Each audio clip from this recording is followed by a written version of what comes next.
she hung in there. Now, one of the things you just mentioned is that you fought her fight a little bit more. I'm sure coming into this fight, you wanted to stay on the outside, use the jab and the straight right hand a little bit more. Was it partially the adrenaline of the moment and the crowd that got you into this? No, I think it's just she's wild. You know what I'm saying? And I was fine with people who were trying to fight like her, but they weren't doing quite like as wild as she was. You know, so it's always a little bit of a surprise when you actually get in there and punch your title. Now, you mentioned that she was a little tougher than you thought. She took a lot of big shots and she straightened up some pretty good shots I too. really get to drop my bombs because she was always up on me. I didn't get my range by no one. So What would you change? Well, take a look at some of this action. There you landed a great left hook on the inside, and you did have lots of hand speed, but again, maybe not the punching range that you wanted. exactly, and that's what that's.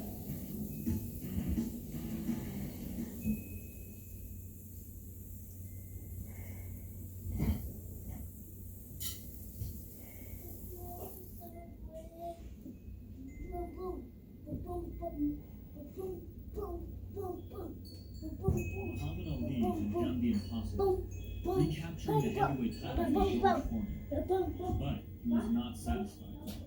There was one man who had given him too much trouble, one man who could be pointed to as evidence that perhaps Ali was not the greatest of all time. That man was Smokin' Joe Frazier. The two had met twice previously. Their first encounter, the fight of the century, had already become ingrained in American psyche as one of the greatest matches in history. The insane action had been fueled in part by the intense personal dislike the two champions felt for each other. Ali had so enraged Joe that in his locker room before the fight, Frazier had prayed to God to help him kill Ali. When the fight first began, Ali had seemed capable of handling Frazier easily, proving himself the first opponent with the talent to read Frazier's erratic rhythm, the reflexes to spot small openings, and the speed to take advantage of them. But then, Frazier had begun to penetrate Ali's defenses, his erratic bobs and weaves getting past Ali's renowned rapid-fire lead hand. Frazier was soon dumping shots into his rival's body, doubling him over and enticing him to lower his guard. The result was a back-and-forth battle for the ages. But the way Frazier leaped into his lead hook let him rapidly cover an incredible amount of distance, and it was Ali who had tasted the canvas, cementing Frazier's triumph and destroying any and all doubt about who was the real heavyweight champion of the world. The two would meet again only a few years later. Circumstances had changed, and both were now top contenders, fighting for a chance to take their title back from George Foreman. The two men's intense dislike for each other was again showcased on national television a few days before the bout, when a real fight broke out between them on the set of a talk show. For their second fight, Ali had planned numerous ways to negate Frazier's aggressive style. He stopped short to lead him into flurries, kept his elbows in tight and clinching so Frazier could not pummel his hands through, and used Frazier's head movement against him, using one punch to lead Frazier into another. But Frazier began to time and counter Ali's uppercuts, a punch that had been a major boon to him just a few rounds prior. Ali had been forced to push Frazier back and fight him toe-to-toe in the center of the ring, moving towards Frazier's hook-to-cut angles and stay centered. Ali stole the later rounds, turning the fight around and avenging his loss. Leading up to the fight, Ali continued his old shenanigans, holding up a gorilla meant to represent Frazier and proclaiming, "It'll be a killer, a chiller, a thriller, when I get the gorilla in Manila." As always, Frazier was not amused. To quote the man himself, "I still despise him for trying to misrepresent me to the public. No one gave his heart and soul to the sport as I did. This was a nasty, envious, mean-spirited egomaniac who still couldn't stand the fact that in the biggest fight of his life, I'd put him on his ass. No one could have suspected that this fight would surpass the other two, becoming the only one of their three encounters where one fighter did not make it to the final round." The night came, and both men stood squared up in the center of the ring for the third time. Ali yelled threats at his rival, wide-eyed. Joe simply retorted, "I'm gonna kill you, Clay. You're dead." Ali's corner was managed by the legendary coach Angelo Dundee. His opposite for this fight was Eddie Futch, considered by many to be the greatest coach who ever lived. The bell rang. Ali planted himself in the center of the ring, squared up, flat-footed, hands high. True to his word, he let his fists fly early, looking to knock Frazier out in the first round. Despite all of his talk, no one had predicted that Ali would actually come out so aggressively. It was like the two had picked up where they'd left off in their first fight. almost as if this were simply the next round. Although Ali was being reckless opening up so quickly against Joe Frazier, there was a method to his madness. Frazier was known to be a fast starter. His style required time to read his opponent's tempo and get into a groove. Only then could he slip and weave his way inside to crowd and counter. Ali looked to take advantage of Frazier before he had time to figure him out. So he set a furious pace and threw his hardest shots from the opening bell. Frazier's plan was to rush Ali and hurry him into making a mistake. He bobbed down low and presented himself as an easy target, looking to draw and counter, his hands fluidly switching from high guard to cross guard. Fletcher's plan for Frazier was to have him once again counter Ali's unorthodox, open uppercuts. He waded into Ali's punches, crouching low before exploding into his blows. But unfortunately for Frazier, Ali was not throwing uppercuts, a punch known for being the most defensive strike in a boxer's toolkit. Ali was all offense. Eventually, Frazier tempted fate one too many times. It was not an uppercut, but a tight hook that slammed into Frazier as he charged in, stunning him. When Ali saw his unshakable, unstoppable rival wobble in the first round, he went ballistic, unloading everything he had. But Frazier was made of tougher stuff, and got into Ali's rhythm just in time, weaving in between his attacks and pressing forward to put Ali on his back foot. Frazier walked to his corner having lost the first round, but with far better chances of winning the fight for having gotten past it.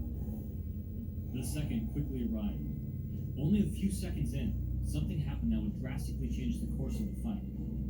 Ali grabbed the back of Frazier's neck, looking to reserve his energy early so he could later explode into action. But the referee, who had received a talking from Frazier's coach about this exact scenario, pulled Ali's hand away. When Ali tried the tactic again a moment later, the referee once more warned Ali, astonishing him by putting his own hand over Ali's neck to make sure he got the point. Ali was quickly forced to change tactics. He now looked to slow Frazier's pursuit by employing an extended guard. Holding his lead hand in front of Frazier's eyes, Ali tracked his head movement, steering him off course and blocking his vision. If Ali could not smother Frazier's attacks at close range, then it was best to not let him get close at all. Ali, a master boxer, expertly led Frazier into his punches. He used slower, off-rhythm feints to entice Frazier into slipping in vulnerable positions, and then upped the cadence of his next punches to exploit the new opening. But despite that, Frazier only upped the pace. Undeterred, as always, Frazier managed to close the distance. Ali's extended guard left his stomach and ribs wide open, and this was a major vulnerability against Joe Frazier. Unable to clinch when Frazier did get through his defenses, Ali was forced to simply cover up, taking the brunt of Frazier's lethal hooks on his guard, before pushing him back to the center of the ring. The bell sounded the end of the round. Annoyed at Frazier's relentless aggression, even after having taken several high-impact blows, Ali yelled, "You dumb chump you," as Frazier walked away. Frazier waved him off dismissively. Ali, still believing an early knockout to be a certainty, blew kisses to the crowd in between rounds. At the start of the third, he made the few punches Frazier had landed in the second appear to be pure luck.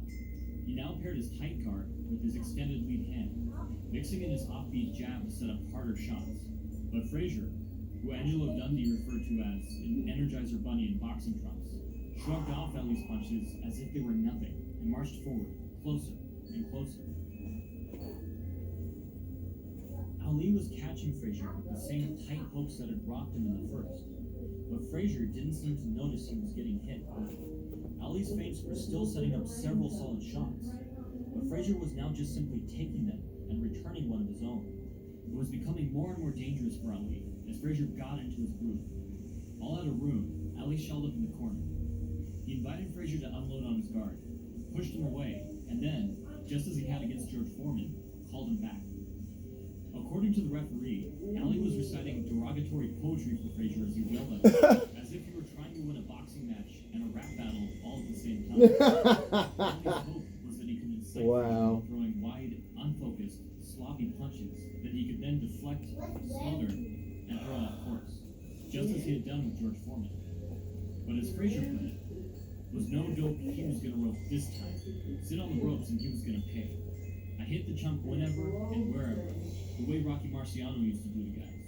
Arms, ribs, whatever was exposed, I beat on it. While it may have looked as though Ali was simply brushing aside Frazier's blows to the spectators in the crowd, each punch Ali absorbed required pinpoint accuracy and timing to deflect the impact and keep his guard intact. Frazier knew that Ali was bluffing and would be incapable of such a feat in just a few short rounds. After a minute on the ropes, Ali suddenly opened up, throwing a flurry of 6 punches in under a second. Frazier blocked or weaved around each one of them, then countered Ali's next attempt. Ali tried again, this time missing 5 in a row, but now it was Ali's chance to show his resilience, throwing a 4th blinding fast flurry. Again Ali missed, and again Frazier countered. Now Ali threw for a 5th time. Joe returned fire, but Ali rode the hook back, sidestepped off angle, and finally caught Frazier with 2 thudding rear hands. Frazier charged forward, looking to pay Ali back, and then some. But unlike Frazier, Ali could fight just as well moving backwards as forwards. He rebounded off his back foot, catching Frazier with a chopping right and landing flush with a long lead hook. Not to be outdone, Frazier gave chase, catching Ali with the best punch he'd landed so far. Ali tried to play it off, wobbling his legs dramatically, but the reality was, he'd been shook. It was only the 3rd round that Thrilla and Manila was beginning to surpass the 2 epic fights that came before. Now, going into the 4th, each man had already been badly shook by the other. With any other pair of fighters, this may have made them more cautious, more calculating. The round began with the same fire and fury as the last had ended. Frazier crowded Ali, One more stretch before Cocorinha. shot of his own. But Ali gave it less thought than a mosquito, continuing to throw and ducking underneath Frazier's return fire to escape the ropes. He knocked Frazier off balance as he pivoted away, and then caught him from the side with a sneaky, jarring right. The punch seemed to set the tone of the round, which proved overwhelmingly favorable for Ali. He led with crosses, pounding them into Frazier's skull. He ducked outside of Frazier's hooks, and controlled distance with both hands, using one to lead Frazier's head into the other. But Frazier's coach was not concerned. He figured that Frazier's frenzied pace was rushing him, not allowing him time to set himself and get the full weight of his body into his punches. Only time would tell if he were right. Frazier, meanwhile, started to pick away at any opening he could find. He received a warning from the referee on a low blow, but continued to target Ali's hits, destroying his mobility. Frazier had done the same during their first encounter, and Ali had been in pain each time he took a step for a week afterwards. But despite Frazier's best attempts, the 4th had clearly belonged to Ali. The 5th would not be so kind to the champion. Within the first minute of the 5th, it became apparent that cracks had started to appear in Ali's defense. Frazier was becoming better and better at getting around Ali's long lead hand, which he referred to derisively as his feather duster. He discovered he could knock Ali's arm aside and come up underneath, exploiting his exposed ribs. Now he began to dismantle Ali's high guard as well, jabbing high to provoke Ali to raise his hands, and then sinking in a deep shot that tore into his ribs. Inch by inch, Frazier moved in closer with each exchange. As Frazier himself put it, I began to rev the engine. In taking on Clay, you have to crowd him and accelerate the tempo, not let him work at the pace he wants. Hurry him, and he'll begin to huff and puff. It became a battle of survival. Now that's my kind of fight. Frazier soon had Ali pressed up against the ropes, his arms weary, his legs tired. He no longer had the strength to shell up and hold firm as he had done in the 2nd. He tried to fight from the crossbar. His body turned away, shielding himself from the brunt of Frazier's attacks. The great irony, which Ali probably would not have appreciated at the time, was that years ago the legendary... That's one side, double on the other side.